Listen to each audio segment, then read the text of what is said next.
Now, it's not in my habit to agree with the Wall Street Journal, but Donald, they point out that even though you're a very smart guy, this is a very dumb thing to do.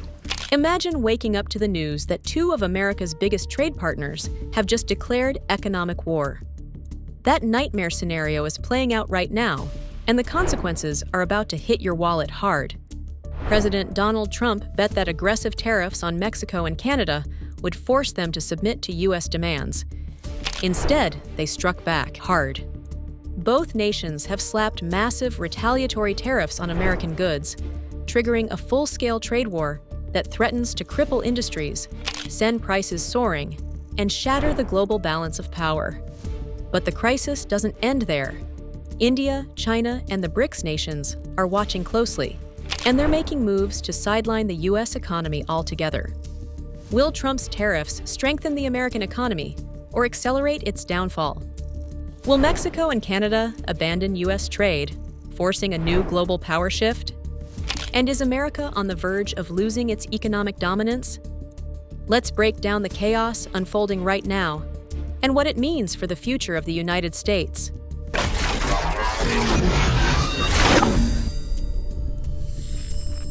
Trump's trade war begins, but he never expected this response. In a dramatic and unexpected move, President Donald Trump announced 25% tariffs on all imports from Mexico and Canada, alongside a 10% tariff on Chinese goods. Tariffs 25% on Canada and 25% on Mexico, and that'll start. And China also had an additional 10%. His justification? Protecting American jobs and stopping foreign nations from exploiting the U.S. economy. His method? Invoking national security powers to override existing trade agreements, including USMCA, the very deal he once celebrated as a victory. Trump's message was clear: comply with his demands or suffer the consequences. But Mexico and Canada didn't blink.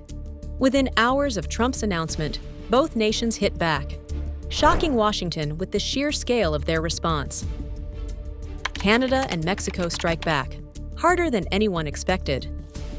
Canadian Prime Minister Justin Trudeau and Mexico's newly elected President Claudia Sheinbaum took to the global stage with a powerful message. They would not be bullied. Canada announced retaliatory tariffs on $155 billion worth of U.S. goods. I am announcing Canada will be responding to the U.S. trade action with 25% tariffs against $155 billion worth of American goods. A move designed to cripple key American industries. Immediate impact? Steel, aluminum, and agricultural exports faced crushing new costs. Mexico responded with brutal restrictions on U.S. corn, soybeans, and auto parts, striking directly at the heart of Trump's voter base in the Midwest. The results? U.S. farmers suddenly lost two of their biggest buyers, leaving billions in unsold goods rotting in silos. Automakers in Detroit and beyond faced skyrocketing costs, forcing them to raise prices or cut jobs. Then Trudeau dropped the biggest bombshell yet. The American administration will make its own choices in terms of tariffs. We will continue to work to ensure, to do everything we can to make sure that there are no tariffs on Tuesday. But if ever there were tariffs on Tuesday, as we have all seen, as we were ready to do last time, we will have a strong, unequivocal, and proportional response as Canadians expect. But Canada and Mexico weren't the only ones ready to challenge the U.S. A global economic rebellion was about to begin. The supply chain crisis hits the U.S. economy. Trump's tariffs unleashed immediate chaos, crippling industries that had spent decades building trade networks with Mexico, Canada, and China. Honda and Toyota warned of shutdowns at their U.S. factories. Supply chain disruptions threatened their entire business model. Ford and General Motors braced for record losses. With material costs surging, vehicles suddenly became thousands of dollars more expensive. American farmers were trapped. Corn, soybeans, and beef exports collapsed. Mexico and Canada were their biggest buyers, and now they were gone. Family farms faced bankruptcy as billions in unsold crops sat untouched.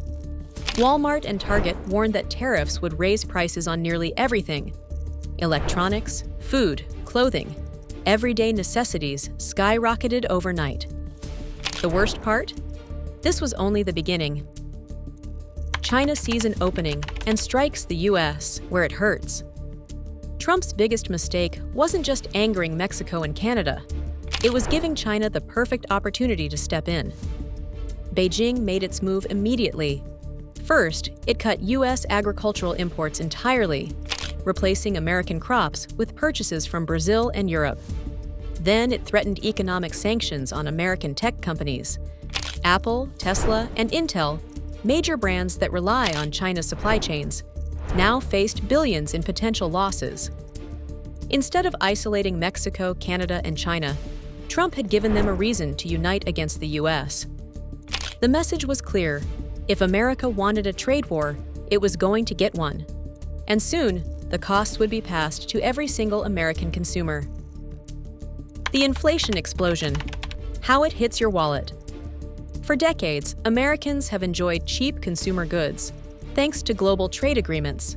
But now, those days are over.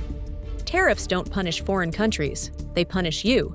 With tariffs in place, businesses pass the cost to consumers. The result? Grocery prices surge. Fresh produce, dairy, and meat cost up to 30% more. Electronics skyrocket. Laptops, smartphones, and home appliances become unaffordable. Gas prices climb as oil imports from Canada become more expensive. Trump promised to put America first. During every single day of the Trump administration, I will very simply put America first. But the reality is that he just made life more expensive for every American family. And now, the economic damage is triggering something even worse. Millions of jobs are at risk. The job losses that could devastate the U.S. economy. Trump claimed tariffs would bring back jobs. And will create thousands of jobs, many thousands of jobs, and high-paying jobs in total. Instead, they're destroying them. Industries now on the verge of collapse. Automakers forced to cut production, leading to massive layoffs in Detroit and beyond. Farmers facing bankruptcy, losing their biggest buyers overnight. Retailers planning store closures because they can't survive higher import costs. And yet, Trump refuses to back down. Instead of fixing the crisis, he's threatening even higher tariffs. The last time tariffs spiraled out of control, America was thrown into the Great Depression. Could history be repeating itself? Is this the end of U.S. global economic dominance? For decades, America controlled global trade, but now the world is moving on without it. Mexico and Canada are forging new trade agreements with Europe and Asia. India is shifting towards China and the European Union. The BRICS nations, Brazil, Russia, India, China, South Africa, are building a trade system that sidelines the U.S. entirely. Trump thought he was playing hardball, but the world is learning to thrive without America. Now, the United States faces a dangerous question. Can Washington reverse course before it's too late? Or is the U.S. about to lose its place as the world's economic superpower? The world is changing fast. What do you think? Is Trump's trade war a brilliant strategy or a catastrophic mistake? Drop your thoughts in the comments.